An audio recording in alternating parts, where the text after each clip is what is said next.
دیکھیں، اس وقت تو پوری دنیا میں جنگوں کی آگ لگی ہوئی ہے، ہر طرف یہی خبریں ہیں۔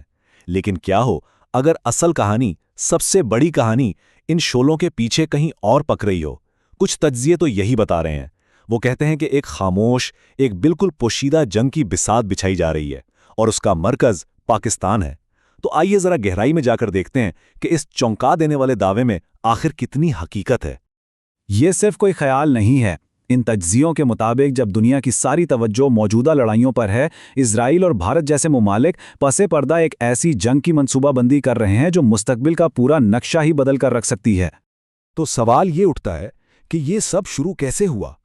دیکھیں، یہ کوئی اچانک بنا ہوا منصوبہ نہیں ہے، بلکہ یہ ایک بہت لمبی، سوچی سمجھی حکمت عملی ہے جس کی جڑیں بہت گہری ہیں، اور یہ دنیا کی نظروں سے بچ کر آہستہ آہستہ اپنے قدم جما رہی ہے۔ کبھی سوچا ہے کہ آخر یہ بڑی طاقتیں ایک گولی چلائے بغیر کسی ملک کو اندر سے کیسے توڑ دیتی ہیں؟ تجزیہ کاروں کا ماننا ہے کہ اس کا ایک آزمودہ، ایک پروون فارمولا ہے، اور تاریخ اس بات کی گواہ ہے۔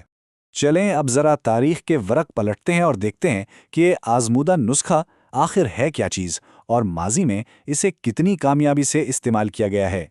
عراق پر لگی اقتصادی پابندیاں یاد ہیں؟ یا لیبیا کے خلاف دہائیوں تک چلنے والا پروپوگینڈا، اور افغانستان کو اندرونی طور پر کمزور کرنا؟ اس نظریے کے مطابق یہ سب ایک ہی کھیل کے الگ الگ مرحلے تھے۔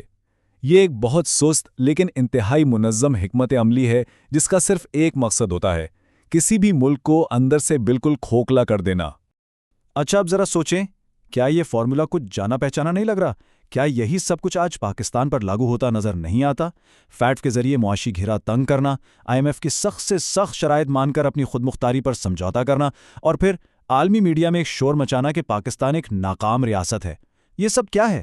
تجزیہ نگار کہتے ہیں کہ یہ سب الگ الگ واقعات نہیں، بلکہ ایک ہی منصوبے کے مختلف قدم ہیں۔ آخری فیصلہ کن وار کے لیے زمین تیار کی جا رہی ہے۔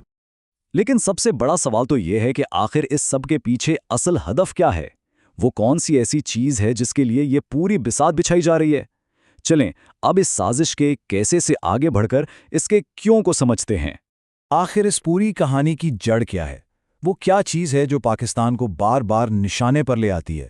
اس عدد کو دیکھیں، 165 سے زیادہ۔ یہ پاکستان کے ایٹمی ہتھیاروں کی تعداد ہے، اور اس تجزیے کے مطابق یہی، جی ہاں یہی، اس پوری کہانی کا مرکز ہے۔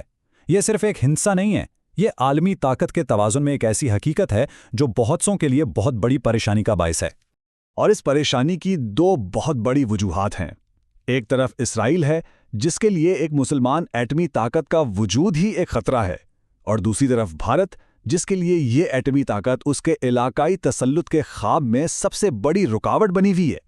اربوں ڈالر کے دفاعی معاہدے، جدید ترین ٹیکنالوجی کا تبادلہ اور خفیہ ایجنسیوں کا گڑھ جوڑ، یہ سب بھارت اور اسرائیل کے درمیان بڑھتے تعلقات کی صرف چند مثالیں ہیں، اور کہا یہ جاتا ہے کہ یہ اتحاد آج کے لیے نہیں بلکہ مستقبل کی کسی بڑی جنگ کی تیاری کا واضح اشارہ ہے۔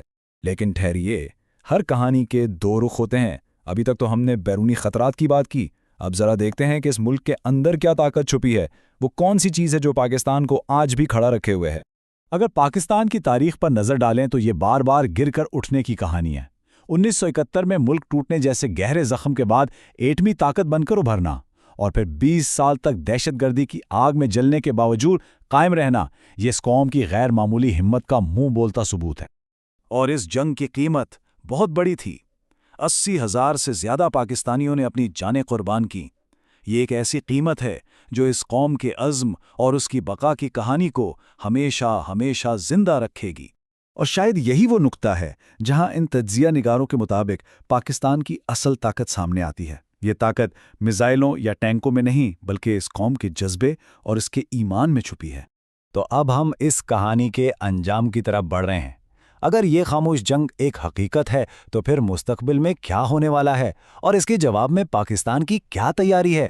اس کا جواب بالکل تیار ہے، اور یہ جواب صرف میزائلوں اور فوجی طاقت تک محدود نہیں ہے۔ پاکستان کا اصلی دفاع وہ کچھ اور ہے۔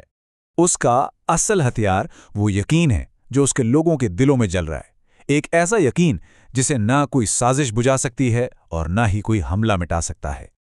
یہ بات بالکل سچ ہے کہ دشمن کی نظریں مستقبل پر ہیں، ان کی منصوبہ بندی طویل مدتی ہے، لیکن وہ ایک بہت اہم بات بھول رہے ہیں۔